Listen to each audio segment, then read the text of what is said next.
다음은 하가랴의 아들 느헤미야의 말입니다. 나 느헤미야가 아닥사스다 왕 20년 기슬월에 페르시아의 수도인 수산에 있을 때의 일입니다. 나의 형제인 하나니가 다른 사람들과 함께 유다에서 왔습니다. 나는 그들에게 포로로 끌려오지 않고 남아있는 유다 사람들이 잘 있는지 그리고 예루살렘은 어떠한지 물었습니다. 그들이 대답했습니다. 포로로 끌려오지 않고 유다 지방에 남아있는 사람들은 많은 고생을 하고 있으며 멸시당하고 있습니다. 예루살렘 성벽은 무너졌고 그 성문들은 불타버렸습니다. 나는 그 말을 듣고 자리에 주저앉아 여러 날 동안 울었습니다. 슬퍼서 음식도 먹지 않았습니다. 그리고 하늘의 하나님께 기도드렸습니다. 나는 이렇게 기도했습니다. 하늘의 하나님이신 여호와여, 여호와는 위대하고 두려운 하나님이시며 주를 사랑하고 주의 계명을 지키는 사람들에게 사랑의 언약을 지키시는 하나님이십니다. 주의 종이 이스라엘을 위해 밤낮으로 드리는 기도를 꼭 들어주십시오.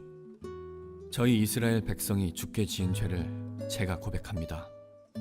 제 아비의 집과 저 역시 주께 죄를 지었습니다. 저희가 주께 큰 잘못을 저질렀습니다.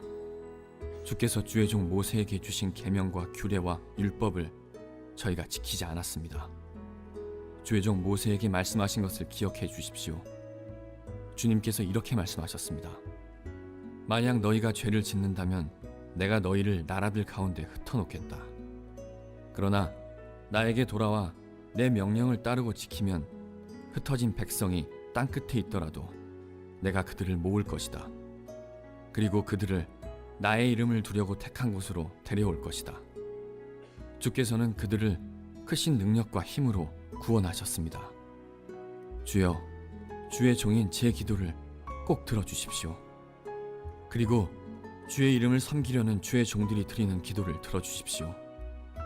이제 주의 종인 제가 하는 일이 잘 되게 해주십시오. 페르시아의 왕이 저를 돕게 해주십시오.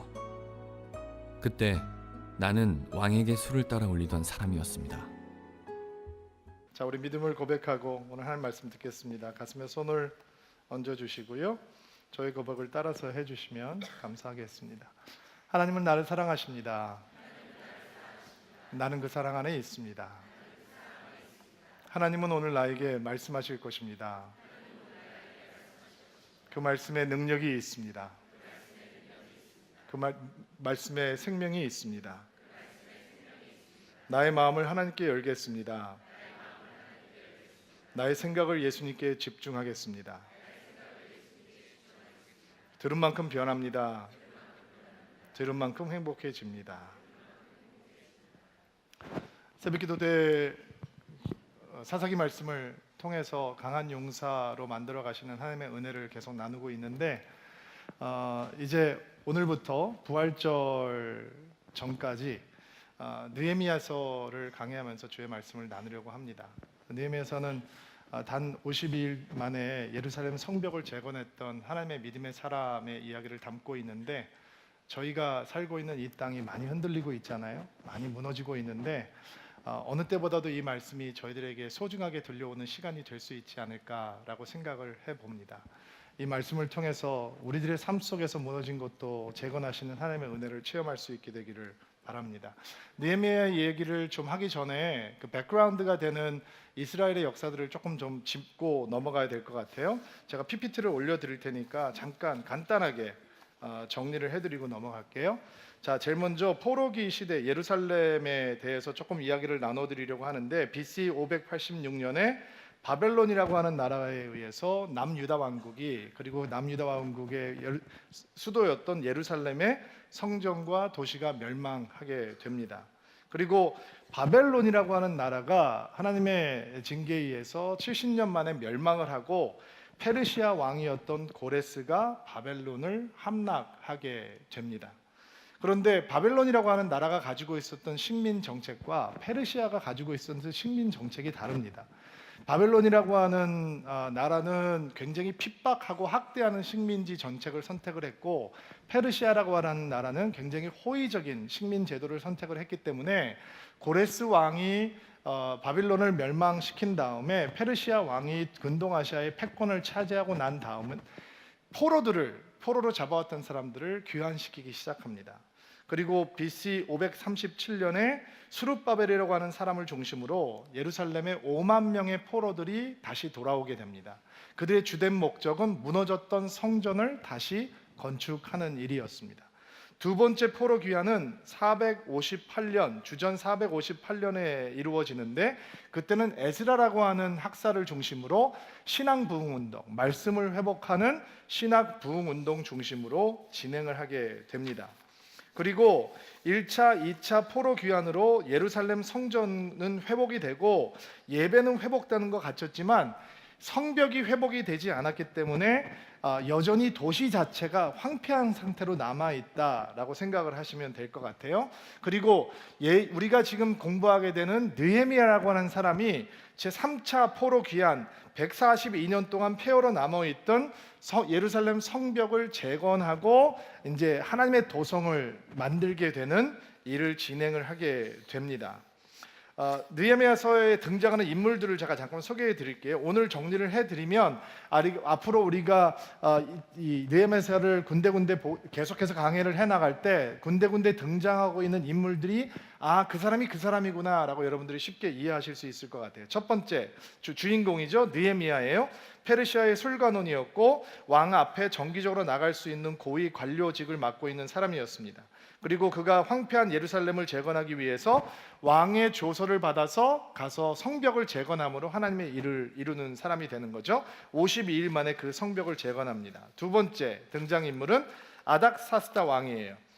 페르시아의 왕이었는데 지방 총독들의 조서를 내려서 느헤미야에게 예루살렘을 방문할 수 있도록 허락하고 그리고 왕의 목재를 이렇게 지원해 주어서 예루살렘 성벽 재건에 물질적인 후원을 직접 해 주었던 페르시아의 왕입니다. 세 번째 등장인물, 이제 우리가 중간에 들어가면 만나게 될 산발랏이라고 하는 사람인데 예루살렘 근처에 있는 호론 출신 사람으로 사마리아 지역의 총독으로 있던 사람이에요. 예루살렘에서 진행되는 느헤미야의 성벽 재건 사업을 반대했던 대표적인 인물. 네 번째, 이 사람이 총독이면 총독의 앞잡이가 있겠죠. 그 앞잡이가 되는 사람이 도비야예요. 그리고 이 사람이 자기가 실질적으로 유다 지역을 다스리는 사람이 되기 위해서 산발랏하고 연합을 해서 끊임없이 느헤미야를 반대했던 인물입니다. 다섯 번째, 1800명의 사람들과 함께 예루살렘에 돌아와서 재건된 성전을 중심으로 말씀 회복 운동을 벌였던 에스라라고 하는 사람, 제사장이에요. 그리고 이 에스라가 혼자서는 할 수 없었던 일을 느헤미야라고 하는 사람이 성벽을 구축해 주었기 때문에 어떻게 그가 영적인 회복 사역을 감당하게 되는지 우리가 나중에 보게 될 거예요. 그리고 우리가 보게 되는 예루살렘 성벽의 건축 모습 한번 보시겠어요? 자세하게 보면 그 뒤에 있는 것이 성전이고 이 성전을 중심으로 예루살렘 성벽이 이렇게 만들어질 거다라고 하는 거예요. 근데 이 성벽이 지금 없기 때문에 주변에 있는 사람들이 예배를 드리거나 제사를 드리는 이스라엘 사람들은 마구 공격하고 해방을 놓기 때문에 전혀 예배가 지금 회복되고 있지 않은 상태라고 생각하시면 돼요. 좀 더 편하게 여러분들이 볼 수 있도록 여러분들께서 골짜기 부분부터 시작해서 어떻게 성벽을 재건하고 쭉 돌아가면서 망대를 만들고 여러 가지 문을 만들고 성벽을 구축하고 하고 있는지 여러분께서 참고하시면 좋을 것 같아요. 간단하게 정리하면 예루살렘이 멸망했어요. 그리고 포로로 잡혀가요. 웬만한 사람은 다 포로로 잡혀가셨다고 생각하고 남은 사람들은 하찮은 별 볼 일 없는 사람이었다고 생각하시면 돼요. 근데 하나님께서 근동아시아의 패권을 바꾸셔서 정권을 바꿔주시고 새로운 나라를 임하게 해주셔서 포로들이 귀환하기 시작하는 거죠. 성벽이 만들어지기 전에 성전이 이루어지고 말씀 회복이 이루어지는데 지금 예루살렘 상태는 어떤 상태냐? 성전도 있고 말씀을 선포해주는 사람도 있는데 이 군사적인 보호가 이루어지고 있지 않기 때문에 사람들이 너무 고생하고 핍박을 당하고 예루살렘 성 자체가 회파된 상태로 남아 있는 거예요. 그때 어떤 사건이 하나 벌어지냐면 우리가 굉장히 잘 알고 있는 사건이 하나 생기게 되는데 에스더 사건이에요. 페르시아 왕국에서 하만이라고 하는 관리가 유대인들을 전부 다 몰살시켜 버리려고 왕을 이용해서 칙령을 내리게 되죠. 예루살렘을 다 죽이려고 하는. 그런데 그때 에스더가 하나님 앞에 금식하면서 죽으면 죽으리라라고 황제에게 가서 요청을 해서 유대인들을 구해내게 돼요.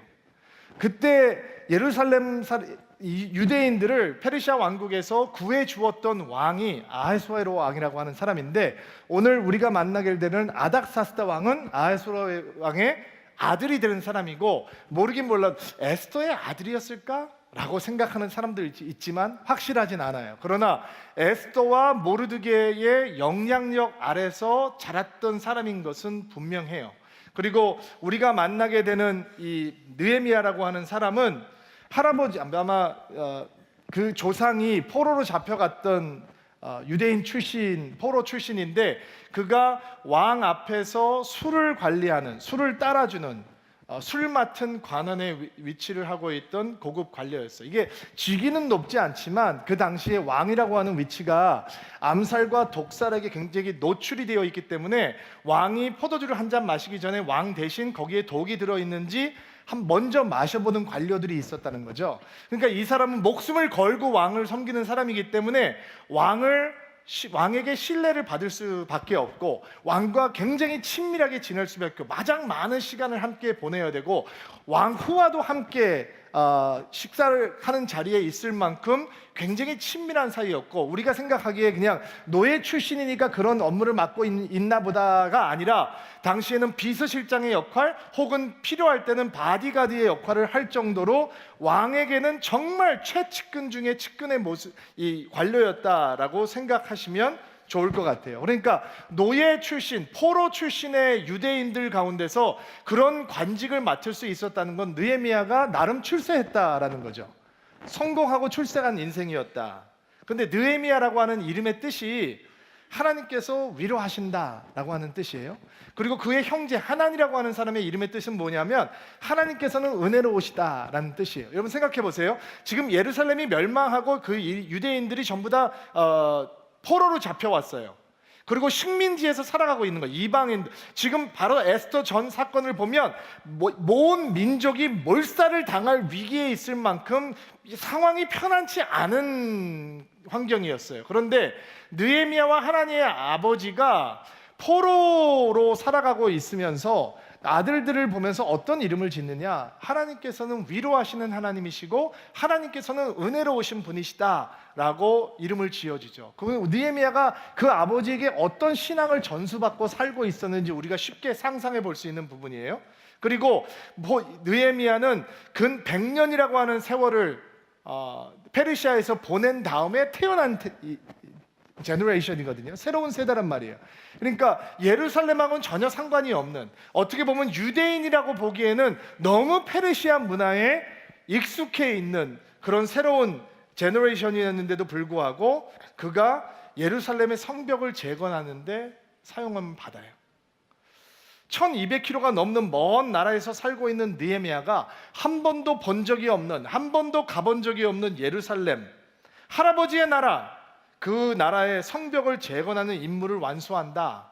여러분, 이유를 한 번쯤 생각해 봐야 돼요. 스룹바벨도 이미 돌아갔고 거기에 총독으로 섬기고 있고, 대단한 하나님의 사람이었던 에스라도 거기 있고, 성전 건축을 촉구했던 학계라는 이 선지자도 있는데, 왜 1200km 떨어져 있는, 그리고 예루살렘과는 전혀 상관이 없는, 예루살렘에는 한 번도 가본 적이 없는 느헤미야라고 하는 사람을 통해서 하나님께서 성벽을 다시 재건하실까?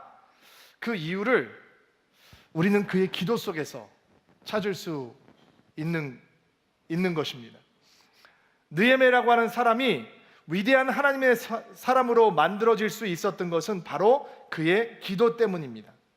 남들은 엄두도 못 내는 그 큰 일을 단 52일이라고 하는 짧은 시간에 할 수 있었던 근본 동력도 바로 그의 기도 속에서 찾을 수 있습니다.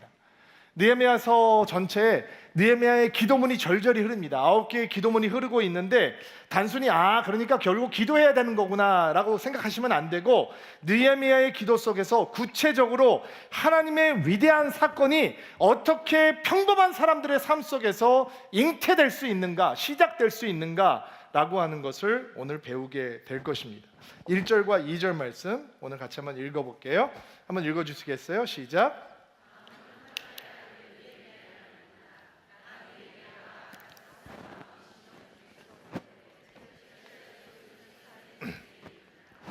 나의 형제인 하나니가 다른 사람들과 함께 유다에서 왔습니다. 그들에게 포로로 끌려오지 않고 남아있는 유다 사람들이 잘 있는지. 자, 느헤미야의 동생이었던 하난이라고 하는 사람과 몇몇 사람이 유다 지역을 방문하고 다시 돌아왔습니다. 그리고 느헤미야는 하나니와 그 사람들에게 포로로 끌려가지 않고 남아있는 사람들, 그리고 돌아가는 사람들도 함께 포함하겠죠. 그 사람들이 어떻게 살고 있는지, 그 사람들의 상황이 어떤지, 예루살렘의 상황은 어떤지 물어봅니다. 여러분, 이 질문을 놓치시면 안 됩니다. 그의 질문을 그냥 가볍게 여기시면 안 됩니다. 그러면 여행 어땠어? 라고 물어보는 게 아니잖아요. 여행담을 들려달라, 단순히 호기심이 예루살렘은 어떤 곳이야? 라고 물어보는 것이 아니라, 그가 묻고 있는 이유는 예루살렘에 대해서 큰 관심이 있기 때문입니다. 유다 사람들, 즉 하나님의 백성들에 대해서 관심이 있기 때문에, 무너진 유다 왕국에 대해서 관심이 있기 때문에. 유다 왕국의 이야기는 아득한 옛날 이야기인데도 불구하고 페르시아에서 편안하게 살아가고 있던 느헤미야는 그 관심이 어디에 있느냐, 어떻게 하면 내가 관직으로부터 올라갈 수 있을까? 내가 어떻게 승진할 수 있을까? 내가 어떻게 더 많은 권력을 누릴 수 있을까? 내가 황제하고 가까이 있는 사람인데 내가 어떻게 하면 이 나라를 호령하는 국무총리가 될 수 있을까? 총리 대신이 될 수 있을까? 어떻게 하면 더 높은 벼슬을 얻을 수 있을까? 어떻게 하면 내 자손 대대로 물려줄 수 있는 부귀영화를 이룰 수 있을까? 이런 것들이 그의 관심이 아니라, 그의 관심은 한 번도 가본 적이 없는 무너진 예루살렘, 무너진 유다 왕국, 거기에 머물고 있는 그의 동족들이 어떻게 지내고 있는지에 대해서 그가 관심이 있었다는 거죠. 관심이 있는 일에 마음과 귀가 열리게 되게 있잖아요. 관심이 있는 것에 우리 열정이 심겨지고 동기가 부여되고 삶의 방향에 나침판이 되고, 그 관심이 있는 일이 우리의 삶의 새로운 목표가 되는 거죠. 느헤미야는 예루살렘에 대해서 관심을 안 가져도 되는 사람인데, 돌아갈 필요 없는데, 이제 페르시아에서 다 세틀다운 된 사람인데, 거기서 사는 것이 더 편안한 사람인데 끊임없이 예루살렘에 대해서, 하나님의 나라에 대해서 관심을 가지고 있었다라는 것입니다. 여러분, 그 관심이, 그 질문이 예루살렘은 어때요? 남아있는 사람들은 어떻게 지내고 있나요? 라고 했던 질문이 느헤미야의 삶 속에서 거룩한 불만족을 만들어내기 시작합니다. 여러분, 이 긴장감을 보셔야 돼요. 지금 예레미야 마음속에 기대하고 있는, 소망하는 미래가 있습니다. 예루살렘이 이렇게 변했으면 좋겠다. 성전이 지어지고 에스라가 돌아갔으니까 하나님의 나라가 온전히 이루어지면 좋겠다. 내가 아련하게 들었던 그 과거의 예루살렘, 다윗 시대의 영광, 솔로몬 시대의 영광, 이 하나님의 백성들이 하나님의 이름을 부르며 살아가고 있던 그 이스라엘이 회복되는 귀한 시간이 있으면 좋겠다. 그게 소망하는 미래예요. 근데 현재는 뭐냐? 아무것도 없다는 거예요. 성벽은 무너졌고 성문은 불탔고 아무것도, 나중에 보겠지만 들짐승이 살아가고 있는 황폐한 땅으로 남아있다라는 거예요. 그리고 하나님의 백성들은 몹시 모욕을 당하면서, 수치를 당하면서, 곤욕을 당하면서 살아가고 있습니다. 원하는 미래와 지금 현재 사이에 엄청난 긴장감이, 갭이 있는 거죠. 괴리감이 있는 거예요. 근데 바로 그 갭 때문에 그의 마음이 불편한 거죠. 견딜 수가 없는 거예요. 하나님, 이렇게 되면 안 되는데, 하나님, 우리 민족이 지금 고통을 당하고 있습니다. 하나님의 민족으로 서야 되는데, 그 예루살렘의 영광이 회복돼야 되는데, 하나님, 그렇지 못하군요. 그 거룩한 불만족이 그의 삶 속에 기도를 통해서 하나님의 꿈이 잉태되는 통로가 되고 있는 것입니다. 여러분, 많은 사람들이 기도합니다. 귀한 일입니다. 열심히 기도를 배우고 싶어 합니다. 좋은 일이죠. 그런데 기도성에서 등장하는 인물이 주로 나입니다. 나의 일을 하나님 앞에 아랍니다. 나와 상관 있는 사람들에 대해서 하나님께 말합니다. 물론 그렇게 해야 합니다. 그런데 시간이 지나도 나에게 주어지는 은혜가 넓어지고 깊어져도 나의 울타리를 도무지 넘어가지 않으려고 합니다. 끊임없이 내 일, 내 건강, 내 가족, 내 친구, 내 교회 수준을 넘어가지 않습니다. 그래서 기도를 하지만 내 삶은 내 사이즈에 머무는 거죠. 내 비전은 내 사이즈에 머물러 있는 것입니다. 그러나 느헤미야는 자신의 운명, 자신의 출세, 자신의 재산, 안녕 이런 거에 대한 관심보다 더 큰 관심거리가 있었습니다. 여러분, 예루살렘 성벽을 재건한다는 건 한 개인이 할 수 있는 일이 아닙니다. 지금 예루살렘에다가 기도원 하나 짓겠다는 게 아니잖아요. 도시의 성벽을 재개하겠다는 건 한 사람이 감당할 수 있는 일이 아닙니다. 그러니까 그 기도를 시작하는 순간, 그것을 바라보고 꿈꾸는 순간 이미 느헤미야의 인생의 사이즈는 느헤미야가 가지고 있는 꿈과 비전의 크기는 하나님 크기가 되는 것입니다. 여러분, 그게 기도의 축복입니다. 우리가 우리 사이즈를 벗어날 수 있는 유일한 통로는 출세하는 게 아닙니다. 인맥을 넓혀가는 게 아닙니다. 더 많은 사람을 알아가는 것이 아닙니다. 우리가 우리의 사이즈를 벗어날 수 있는 인생을 살 수 있는 길은 기도 속에서 하나님의 꿈이 우리 안에 잉태되도록 기도를 향해, 하나님을 향해 우리의 마음을 열어놓는 것입니다. 여러분, 윌버포스라고 하는 영국의 믿음의 사람이 영국의 총리가 되게 해달라라고 기도하지 않잖아요. 그는 영국의 노예제도가 폐지하게 해달라라고 기도하잖아요. 그리고 윌버포스의 인생이 하나님 사이즈로 커져가는 것입니다. 우리는 지난 2텀 동안 미국의 대통령이었던 오바마 대통령을 기억합니다. 첫 흑인 대통령이죠. 그러나 그 첫 흑인 대통령이 나오기 전에 마틴 루터 킹이라고 하는 주니어라고 하는 목사가 하나님의 크기의 사건, 모든 사람이 피부 색깔로 판단을 받는 것이 아니라 그 캐릭터로 내면의 세계로 판단받을 수 있고, 그리고 흑인 아이와 백인 아이가 손에 손을 맞잡고 하나님을 찬양할 수 있는 나라를 꿈꾸고 평화롭게 행진하며 그 나라를 지켰습니다. 기도로. 그리고 그 결과를 우리는 그 수많은 세월이 지난 다음에 흑인 대통령이 나오는 나라가 된 것을 통해서 볼 수 있는 것입니다. 포로 출신 집안의 느헤미야의 가슴 속에 예루살렘을 향한 하나님의 열정이, 하나님께서 주시는 꿈이, 하나님 사이즈의 위대한 일이 잉태되기 시작합니다. 그런 이 느헤미야에게 들려온 소식은 무엇이냐? 3절 말씀 한번 보시겠어요? 읽어주세요. 시작. 그들이 대답했습니다. 포로로 끌려오지 않고 유도 지방에 남아있는 사람들은 많은 고생을 하고 있었으며 멸시당하고 있었습니다. 예루살렘 성벽은 무너졌고 그 성문은 불타버렸습니다. 참담한 뉴스가 전해집니다. 스룹바벨이 돌아가서 성전을 재건하고 에스라가 돌아가서 영적인 부흥을 이끌으려고 고분분투하고 있지만 성벽이 무너지고 불탄 상태로 남아있기 때문에 이방 민족들의 공격과 방해를 전혀 막을 수 없어서 연약한 유다 백성들은 속수무책, 고통 속에서 멸시를 당하고 겨우 살아남아 있다라고 하는 것이 전해진 소식이었습니다. 자, 그러면 그 소식을 듣고 느헤미야가 어떻게 반응을 하는지 4절 말씀 읽어주세요. 나는 그 말을 듣고 자리에 주저앉아 여러 날 동안 울었습니다. 슬퍼서 음식도 먹지 않았습니다. 그의 마음이 무너져 내립니다. 유다 상태와 예루살렘의 상태가 느헤미야의 실제 상황과는 전혀 상관없잖아요.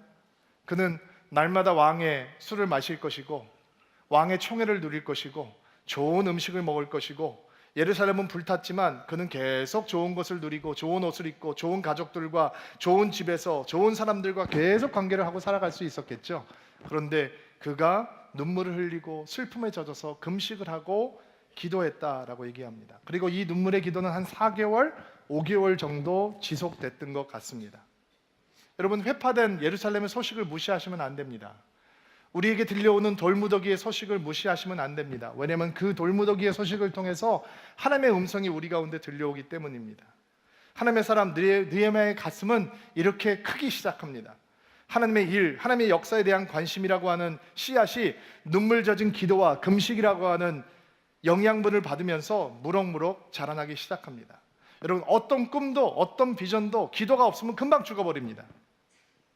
하나님께서 우리에게 비전을 주셔도 기도가 없으면 출산하지 못합니다.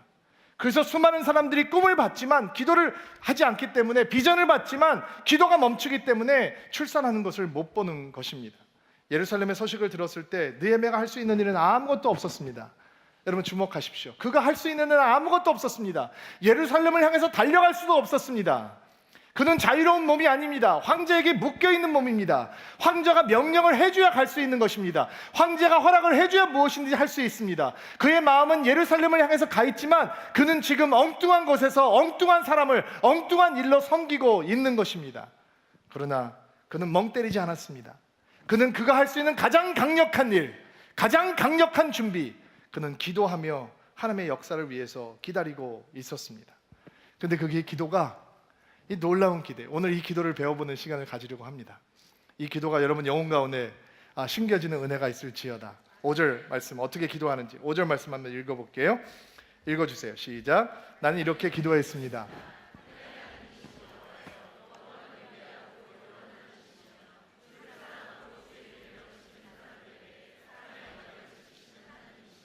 자, 오늘 느헤미야가 하나님에 올려드렸던 기도의 구체적인 모습들을 세 가지로 정리해 보려고 하는데요. 첫 번째, 느헤미야는 문제의 심각성 혹은 상황의 복잡함, 문제의 크기와 상관없이 위대하신 문제 해결자만을 기억하면서 기도했다라는 것입니다. 느헤미야가 들었던 상황들은 절망적인 상황들이었습니다. 동족들은 수모와 고난을 당하고 있고 성벽은 무너졌고 성문은 불탔다. 느헤미야의 기도는 문제로부터 시작하지 않습니다. 하나님 큰일 났군요. 하나님 어떻게 하면 좋습니까? 마음이 너무 아픕니다 라고 시작하지 않습니다. 또 누구의 탓도 하지 않습니다. 스룹바벨은 뭐하고 있는 거야? 5만 명이나 데리고 갔는데 그 사람들을 군대로 군사로 만들어서 빨리 정복해야지. 5만 명이라고 하는 군대는 적은 군대가 아니잖아요. 사실 뭐하고 있는 거야? 에스라는 뭐하는 거야? 맨날 성경만 보고 있는 거야? 영적 부흥을 인도하러 갔으면 해내야지. 왜 이렇게 못 드러내고 있는 거야? 라고 생각하지 않았다는 것입니다. 또 유치하게 하나님을 향해서 하나님, 제가 생각하기에는 예루살렘이 이렇게 돼야 됩니다. 하나님 행정구역을 이렇게 많아주시고 자기 의견을 하나님 앞에 해결책을 얘기하면서 기도하지 않았습니다. 느헤미야가 보여주는 기도는 문제 해결자를 기억하고 그분을 바라보는 것으로부터 출발합니다. 느헤미야가 바라보고 있는 하나님은 어떤 하나님이냐?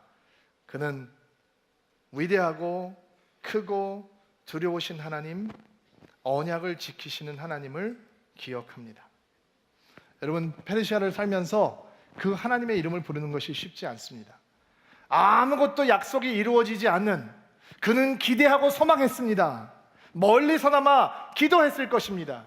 다니엘도 예루살렘을 동쪽을 향해서 문을 열었고 기도했듯이 느헤미야도 그 조국이 회복되는 것을 위해서 기도했을 것입니다. 그러나 들려오는 소식은 절망과 좌절의 소식뿐입니다. 그러나 그는 크고 위대하신 하나님을 봅니다. 여러분, 이게 믿음입니다. 하나님께서 우리에게 믿음을 주신다는 게 그런 뜻입니다. 우리의 상황이 절망적일지라도, 좌절의 상황일지라도, 어떤 조짐도 보일지 않을지라도 우린 위대하신 하나님, 크신 하나님, 아멘 하셔야 되는데 오늘 제가 저 혼자만 너무 흥분하고 있는 거예요. 위대하신 하나님, 크신 하나님, 언약을 지키시는 하나님, 그 하나님을 보고 기도하기 시작합니다. 8절부터 10절 말씀 보세요. 8절 읽어주세요. 시작.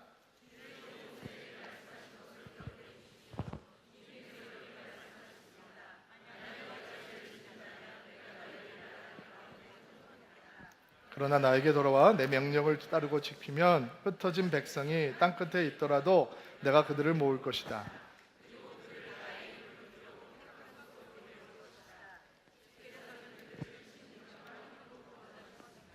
우리는 흩으신 하나님을 원망하고 흩으신 하나님에게 섭섭한 마음을 주님 앞에 막 아뢰는 것에 익숙한데, 흩어져 있는데도 불구하고 그는 다시 모으실 하나님, 다시 불러주실 하나님, 다시 회복하실 하나님, 그것을 충분히 하실 수 있는 능력의 하나님, 지금 여전히 포로로 잡혀와서 이스라엘 사람들이 흩어져 있는데도 불구하고 어떤 것도 예루살렘 땅에서는 이루어지지 않는데도 불구하고 그 일을 행하실 수 있는 하나님을 바라보며 소망으로 가득 차서 기도하고 있는 것입니다.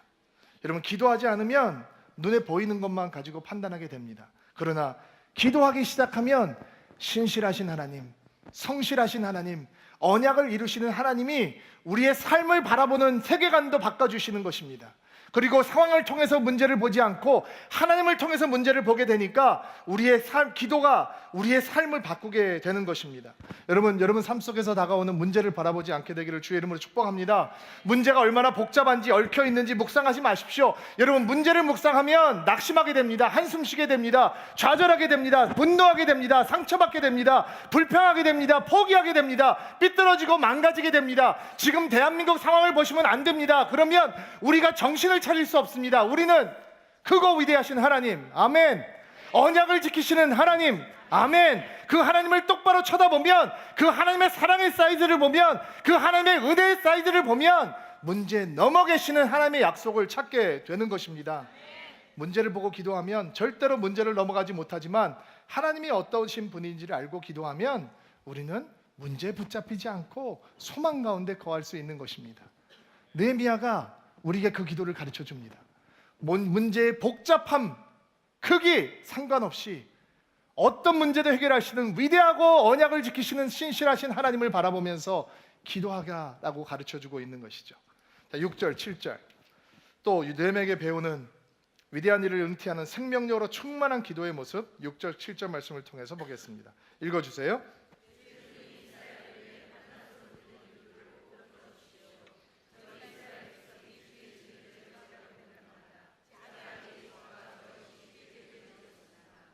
저희가 주께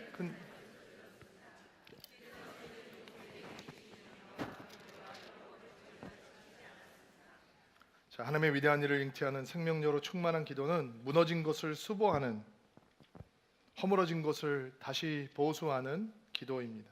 그게 어떤 기도냐? 회개의 기도죠. 고백의 기도입니다. 유다가 망한 이유가 뭐냐? 하나님을 섬기지 않고 우상을 숭배했기 때문입니다. 느헤미야에게 그 책임이 있느냐? 없죠. 그들의 조상이 하나님을 순종하지 않아서 나라가 멸망하게 되었습니다. 어떻게 보면 느헤미야는 피해자이죠. 내가 페르시아에서 태어나고 싶지 않았는데, 나는 예루살렘에서 살고 싶었는데, 주의 이름을 부르면서 살아가고 싶었는데, 그가 태어나 보니 페르시아에서 살고 있는 유대인 중에 한 명이었습니다. 그가 페르시아에 와 있는 이유는 그들의 조상이 죄를 범했기 때문입니다. 근데 잘 먹고 잘 살 수 있게 되었습니다.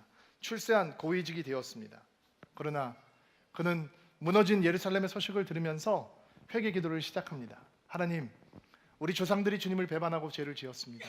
내 아버지의 집이 주님 앞에 범죄하고 죄를 지었습니다. 회개 기도를 하다 보니까 자신의 죄가 보이기 시작하는 거죠. 하나님, 조국의 황폐함 속에서 혼자 안녕히 살고 있는 것, 그런 황폐함이 있는데도 아무 마음의 고통 없이 호의호식하고 있는 것, 그들의 고난과 수모가 그렇게 심한데도 불구하고 그게 나와 상관없다라고 생각하고 살았던 것, 그의 조상의 죄가 나와 상관없다고 느끼며 주님 앞에 눈물로 회개하지 않았던 것, 그것이 나의 죄였군요. 그 조상의 죄가 내 안에 있는 것이군요.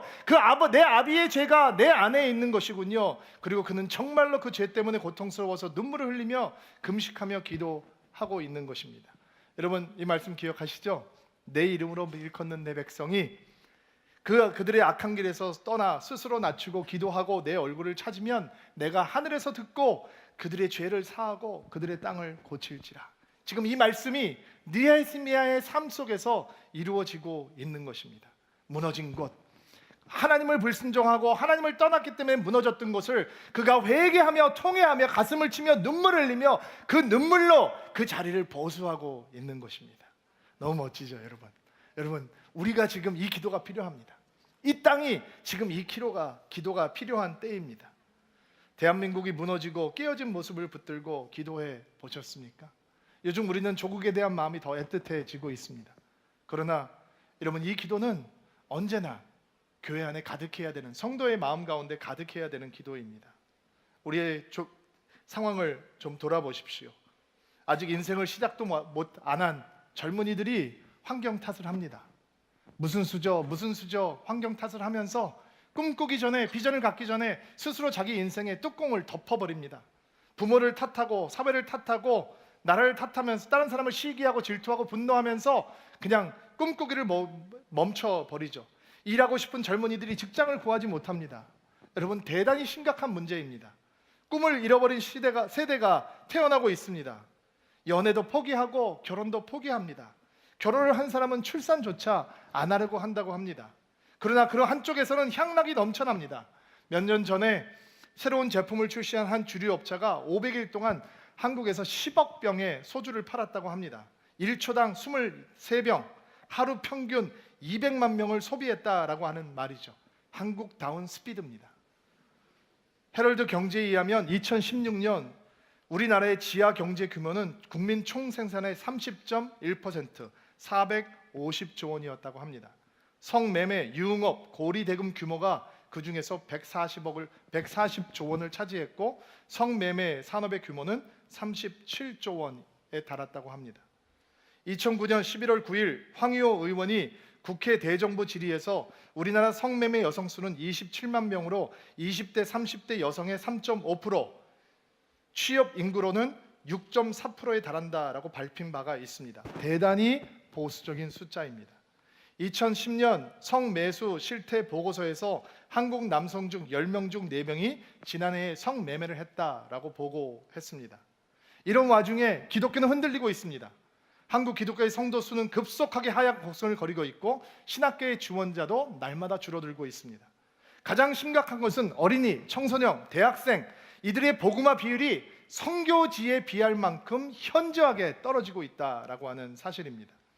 우리 사회는 서방의 어떤 사회보다 급속하게 세속화되고 있고 무신론, 진화론, 물질 만능주의, 팽배한 개인주의, 불가지론, 성적 방종, 동성애 허용 등 이런 사상이 주도하는 사회가 되어가고 있습니다. 여러분, 우리가 이런 깨어진 대한민국의 모습을 붙들고 기도해 보았습니까? 이런 절망적인 상황에서, 어두운 상황에서 우리 믿는 사람들이 회개하고 기도해야 되는 것입니다. 우리가 가슴을 치고 눈물을 흘리고 그 무너진 곳에 들어가서 하나님이여 무너진 것을 다시 세워주옵소서 기도해야 한다라고 하는 것을 느헤미야가 가르쳐 줍니다. 신문을 보는 사람은 다른 사람 욕만 합니다. 청문회 방송 보지 마십시오. 실망만 하게 될 것입니다. 우리가 선거 안에서 그 사람들이 뽑혔을 수도 있고 어떤 사람은 선거해서 그런 사람을 뽑아놓았습니다. 우리에겐 새로운 사람들이 필요하죠. 그러나 하나님 기도할 때 하나님의 앞에서 우리가 눈물을 흘릴 때 이 땅이, 이 나라가, 이 민족이 변하게 되는 것입니다. 여러분, 북핵 문제를 누가 해결하겠습니까? 우리가 눈물을 흘리고 회개하고 이 민족을 위해서 중보하고 느헤미야 기도가 우리 안에서 시작될 때 하나님께서는 우리 눈물의 기도를 통해서 이 땅 고쳐 주실 것입니다. 11절 또 하나님 우리 안에서 하나님께서 시작하시는 위대한 역사를 위한 느헤미야의 기도 11절 말씀 한번 읽어주시기 바랍니다. 시작.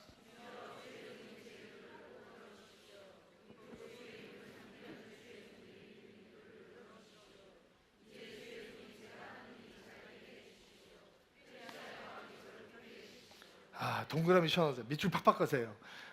당구장 표시해 놓으세요. 11절 말씀. 이번 한 주간 동안 저는 여러분들이 이 11절 말씀 끊임없이 묵상하고 사셨으면 좋겠어요. 어떤 기도냐? 하나님, 내가 하나님의 응답의 한 부분이 되기를 원합니다 라고 하는 기도예요. 하나님, 내가 주님의 응답이 될 수 있도록 도와주십시오. 대부분의 사람들은 회파한 예루살렘 소식 앞에 이렇게 기도할 거예요. 하나님, 예루살렘이 망했다고 합니다. 사람들이 고생한다고 합니다. 수모가 말이 아닌 모양입니다. 주님이 해결해 주십시오. 도와주십시오. 하나님, 김 집사 요새 시간 많습니다. 김 집사 보내십시오. 하나님, 이 집사님 집에 돈 많습니다. 이 집사님의 돈 갖다 쓰십시오. 다 갖다 쓰십시오. 하나님, 저 집에 아들 똑똑합니다. 저 집 아들도 데려가십시오. 얘기합니다. 그래서 아무 일도 안 일어납니다. 느헤미야는 하나님, 내가 하나님의 응답의 한 부분이 되게 도와주십시오. 나에게 은혜를 주십시오. 페르시아 왕에게 은총을 주셔서 내가 그 왕의 은총을 입고 내가 그 일을 할 수 있도록 도와주십시오. 여러분, 그 말이 무슨 뜻인지 아십니까? 페르시아의 편한 삶을 이제 포기해야 된다는 얘기입니다. 목숨을 걸고 예루살렘까지 가야 된다는 얘기입니다. 다시 돌아올 수 있을지 기억할 수 없습니다. 그는 기도합니다. 하나님, 페르시아 왕에게 다른 사람을 통해서 말해 주십시오. 내가 말을 잘못했다가 나 죽을 수도 있습니다. 왜냐하면 아닥사스다 왕이 예루살렘 성벽이 건축하려고 하는 움직임이 페르시아 왕국을 향한 반역이라고 판정을 하고 건축 중단 명령을 내린 왕이거든요. 근데 그 왕한테 가서 내가 다시 돌아가서 그 반역의 해결을 할 수 있도록 도와주십시오라고 얘기하는 건 목숨을 거는 일이죠. 그러나 하나님, 내가 그 일을 감당할 수 있도록 도와주십시오, 기도하고 있는 것입니다. 예루살렘이 살기가 좋습니까? 페르시아가 살기가 좋습니까? 두말하면 잔소리죠. 그러나 그는 하나님, 나를 써주십시오, 기도하고 있습니다. 여러분, 편하게 살겠다고 기도하지 마시고 의미 있게 살겠다고, 목적 있게 살겠다고 기도하는 우리가 되기를 주의 이름으로 축복합니다. 그 기도를 통해서 하나님께서 하나님의 위대한 사건을 우리 가운데 시작하시는 거죠. 여러분, 어떤 사람들은 이렇게 기도하십니다. 하나님, 교회에서 차세대 교육이 잘 이루어지기를 원합니다. 훌륭한 기도입니다. 근데 또 다른 성도는 이렇게 기도합니다. 하나님, 내가 아이들을 잘 양육할 수 있는 교사가 되게 해주십시오.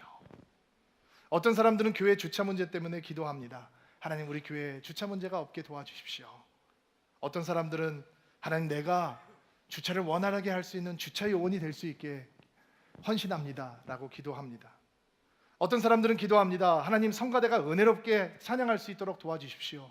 그러나 어떤 사람들은 하나님, 내가 성가대를 할 때 찬양할 수 있는 능력을 주십시오. 나 음치인데 성가대 올라가서 찬양하면 천사의 소리가 나오게 도와주십시오. 나는 그래도 비주얼 담당하겠습니다. 립싱크라도 하겠습니다. 나 은혜스럽게 찬양할 수 있습니다. 기도하는 분들이 있습니다. 하나님, 저 사람 보내주십시오. 하나님, 저 집 아들 데려다 쓰십시오, 기도하는 사람이 있고, 하나님, 주여 내가 여기 있습니다, 나를 보내줘서 기도하는 사람들이 있습니다. 계속 할까요? 하나님께서 어떤 기도를 쓰시겠습니까? 느헤미야는 자신을 하나님의 응답 속에 포함시킵니다. 위험한 일입니다. 여러분, 우리가 하나님의 응답이 될 때 하나님의 모든 것을 우리가 드려야하고 헌신해야 될지 모릅니다. 그러나 느헤미야는 두려워하지 않습니다. 놀라운 사람입니다. 사사기를 보면서 너무 막장 인생들이 많더라고요. 사사기가 너무 형편없는 사람들이 많은데 막 그 성경을 보면서 막 화가 나고 어떻게 이럴 수가 있을까 막 화가 나다가 느헤미야서를 묵상하니까 이렇게 보석 같은 사람이 있구나라는 생각이 들었습니다. 여러분, 이 느헤미야의 기도가 2017년 새해를 시작하는 저희들의 기도 가운데 깊게 뿌리 내릴 수 있게 되기를 바랍니다. 기도가 하나님의 위대한 일이 시작되는 통로입니다. 오늘 그 기도를 붙들고 하나님의 위대한 역사를 이루어가는 여러분들이 되기를 주의 이름으로 축복합니다.